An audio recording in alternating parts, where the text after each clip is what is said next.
Guys, welcome to another video. As I promised in a previous one, I will be revealing secrets of YouTubers, of the most YouTubers or of many of the YouTubers, and this will be edition of Southeast Asia. Why? Because I am a YouTuber.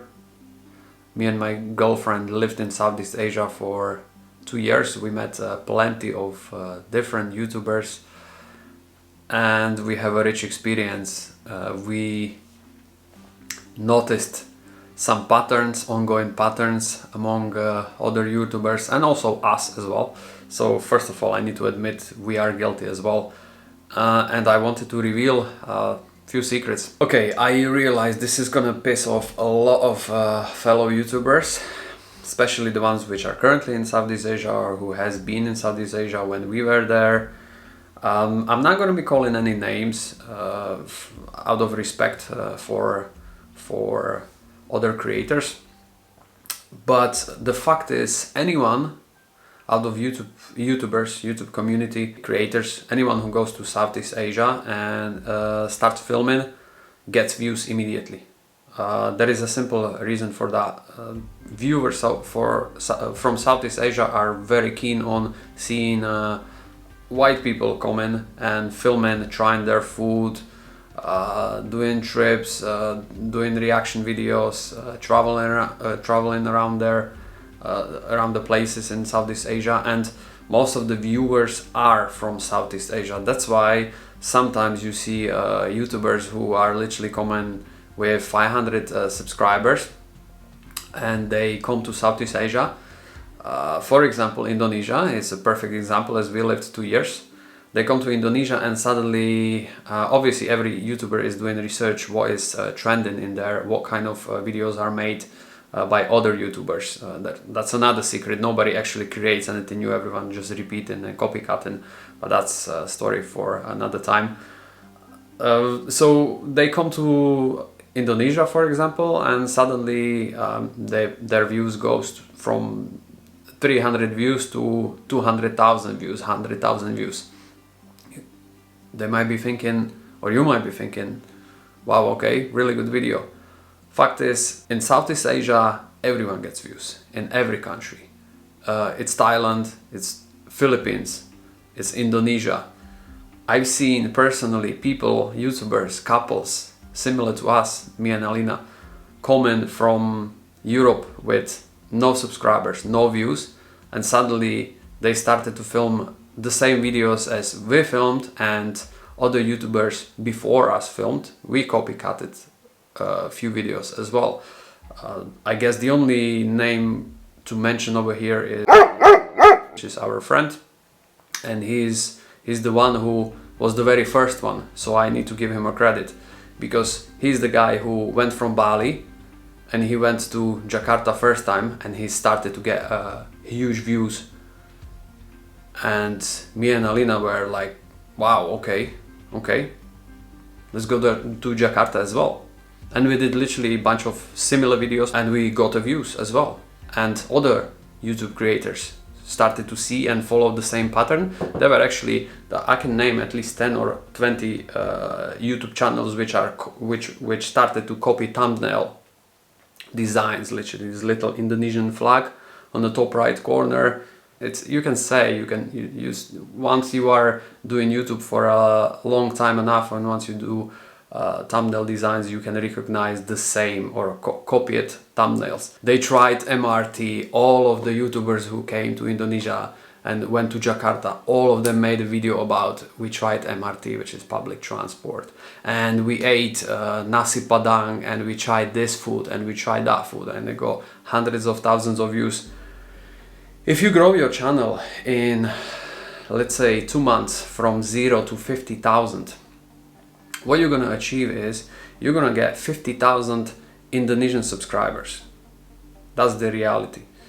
I can go to analytics of our videos and I can show you actually every video we created from Java Island, Jakarta, Indonesia, outside of Bali.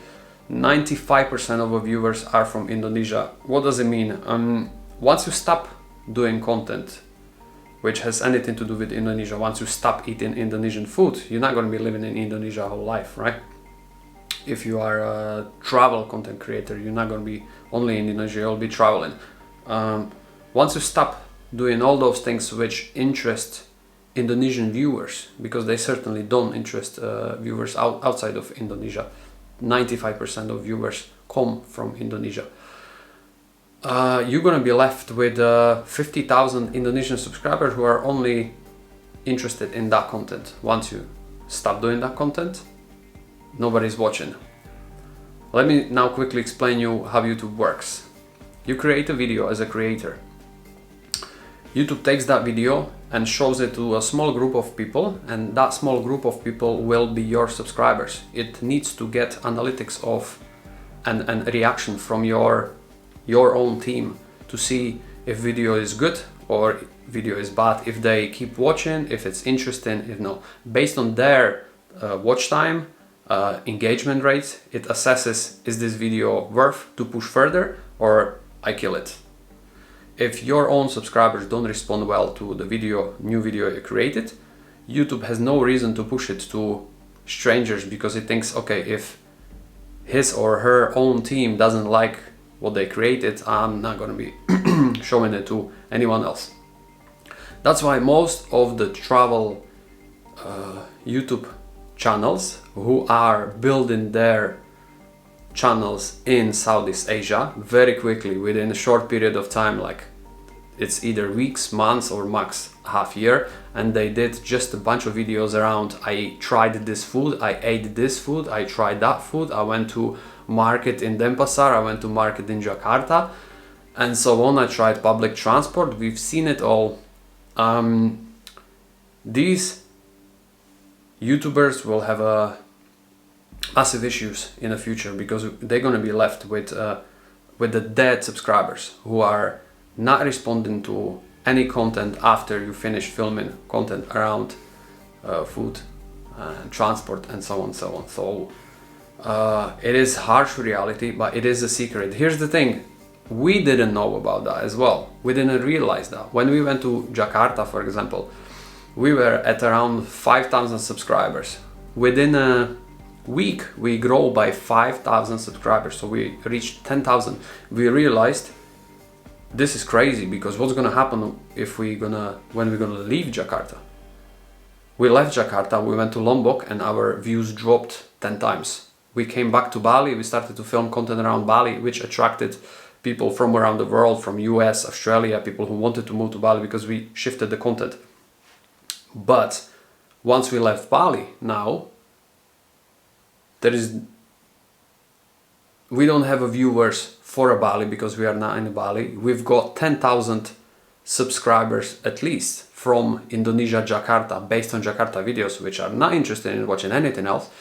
Now we are left with many dead subscribers. So are most of the people who built their channels around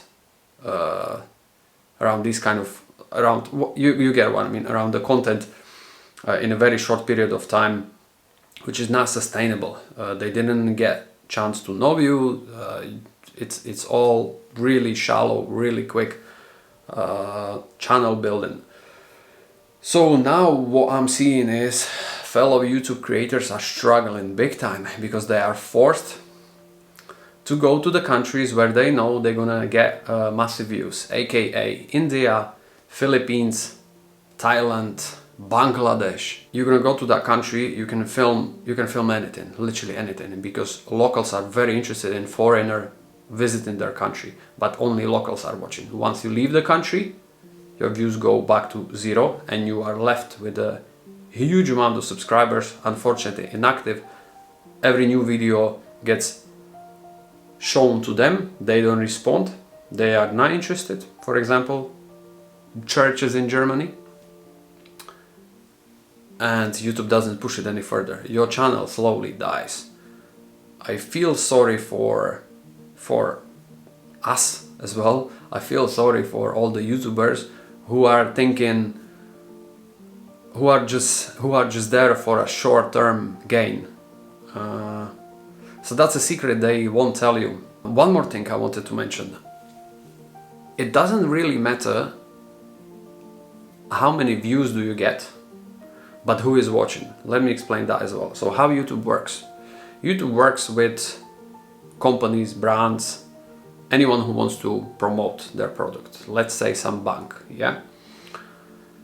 If I'm filming a content from Indonesia about Indonesian food, there is no bank which will try to promote any products on my channel, because they understand that the viewers are regular local people who are interested in street food, for example.